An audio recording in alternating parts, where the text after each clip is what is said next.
So maybe you want to get started with juggling. You've heard it's good for your brain, heard it's good for your depth perception, you've heard it's good for connecting your left to your right hand side of your brain, heard it's good for connecting hand-eye coordination, or maybe you just want to learn a new skill. What I'd recommend is find your level. So initially, pass between one hand to the other. Trying to keep consistent and try and be accurate. The principle with juggling remains the same.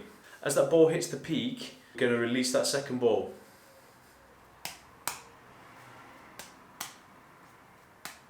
Throw, throw, catch, catch. Simple, right? So there's loads of things you can be doing with just two balls. Inside to out, columns. I actually find this a really good warm up for shoulders and the brain.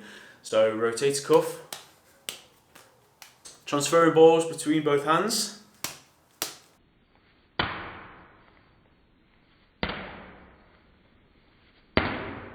When you get good at that, it's time to bring that third ball into play. Two balls in one hand, one in the other. So release the first ball.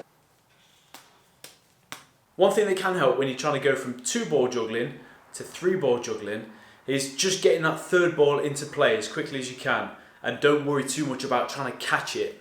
So we're going 1, 2, 3. That means that you get used to that pattern of releasing that third ball. 1, 2, 3. The same applies when you go for two ball juggling. 1, 2, and just get it into play quite quickly, but still catch that first ball. It will get you used to the pattern and the timing. And eventually, you'll be able to catch it as well. And at the minute, all I'm trying to do is just try and catch that third one.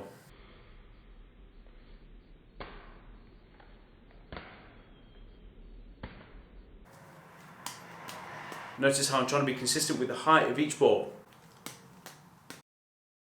There'll be a point when you get good at that, when you can do all three at the same time. I go 1, 2, 3, and then I try and get that first ball back into play again. 1, 2, 3, 1, 2, 3. Just like that. 1, 2, 3, 1, 2, 3. 1, 2, 3, 1, 2, 3. And then it just becomes a cyclical pattern.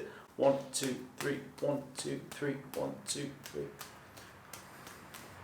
And then you juggle it. I try and do a block of juggling every day.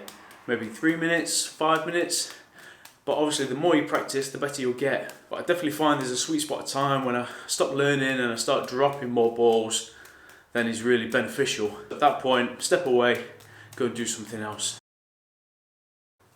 Reverse cascade.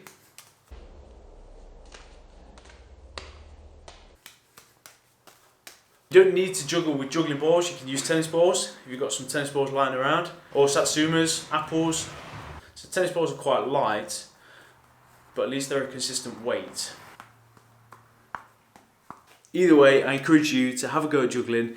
Super cheap, very accessible. So I hope that's helped you on your journey to mastering juggling. Any comments or questions, put them down below. Hope that helps.